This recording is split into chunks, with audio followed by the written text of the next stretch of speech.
Alright, Shalom, coming to the name of Yahweh, Hashem, Yashai, Hashem, Rakah, Kodash. Double honors unto the apostles and the elders at Great Millstone, who taught me his truth, and salutations unto the Akim that continue to push the word in truth and in sincerity. I just want to do this quick video. It's from the BBC News business section, technology of business. And pretty much just to show that everything's going more, more online,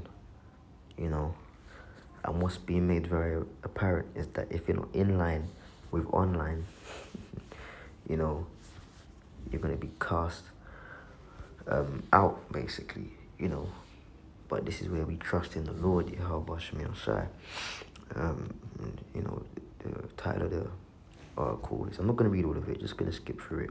Can better tech make video meetings less excruciating? Because now people aren't having meetings in person as much. It's more of platforms like Zoom and stuff like that over the computer, laptops.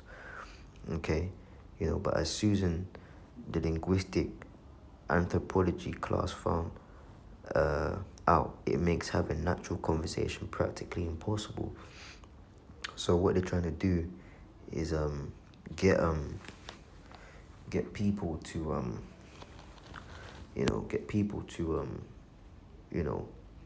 be online more, man. Less physical contact, less in-person meetings, and obviously that's being pushed with the social distancing thing. Now you gotta have the proof of the two juice. And you can't go certain places, man. But what they're finding is that there's some barriers with this technology, so they're trying to look into ways to basically make it more realistic, man. We always read transcripts out loud, she says, referring to her students at the University of Notre Dame, Indiana. The class exercise involves reading different parts of a dialogue together exactly as they were spoken. This means overlapping at the end of some sentences, just like in casual conversations. The problem is that Zoom, which is one of the online platforms for meetings, and other tools like it only amplify one speaker voice at a time. A deliberate feature of these platforms, you literally cannot have this kind of conversational overlap, says the professor. So, they're really trying to,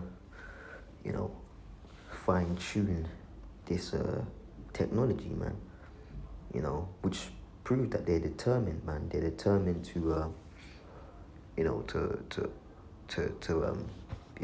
make everything more digital, They want to make everything more digital, man. Cash is looked down on. There's certain shops that say no cash right now. Alright, see that a lot, quite frequently over here in England. Now, this is another article, and this is propaganda, but it does the job because it pushes a narrative, getting into the minds of people to basically, do this. Now it says world's first payment chip that can be employed under skin, launched by Polish-British startup.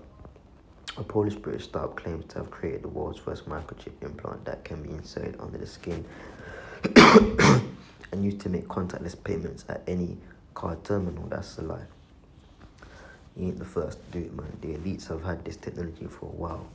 It's pretty much the same chip and pin technology that's in like your credit card, if you have one, on your bank card, your Visa debit card or whatever you have. It's just that the chip, instead of being in the card, is now in you, man. But, I've done multiple lessons on, you can buy the chip online and have the self, impel kit basically to put it in you, or you can go to a clinic and have it put in you, man. But they're just making articles like this, and they got a little video there, of them putting a card reader to the hand, man, to pay.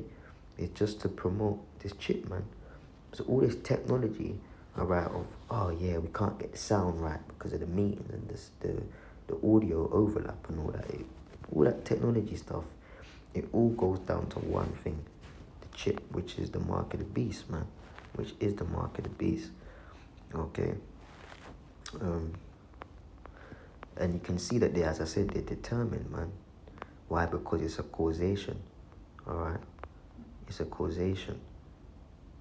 Alright? Revelation 13 and 16, and he causeth all both small and great. Let's get into that word causative, because it don't seem to, it's up to you. It seems quite forceful. Alright. So he's gonna cause, man. Alright, we speak about the causations: produce, construct, fashion. Alright, prepare, shoot forth. Alright, to make ready. So they're not making this thing ready for you to have an option. They're making it that it's mandatory, man. Alright, to make one do something, cause one to be. Alright, to carry out, to execute. So this is one of their plans that they're trying to execute. Alright, this is the hour of temptation, man. The mark of the beast, alright, is the hour of temptation spoken of in the scriptures, man. You know, to see who's gonna fold and take it. And we pray to the Lord that he puts the spirit on us not to take it, man. You know, and they're gonna make it where your mobile phone won't even work. You know, you have to get rid of the phones, man. Your mobile phone won't even work if you don't, because they're gonna connect it to the chip. Oh yeah, you don't have the chip feature, so you can't use a mobile phone. You know, this is really it, man. He calls if all, both small and great, rich and poor, free and born, to receive a mark in their right hand or in their foreheads, and that no man might buy or sell save he that had the mark or the name of the beast or the number of his name. You know, so it all's gonna go down to payments, man. You can't be able to pay. You're gonna be basically out of the internet thing. So technology as a whole, they're fine-tuning it, you know, to keep people online, digitally engaged, but it all goes down, and it all boils down to, you know, Revelation 13 and 16.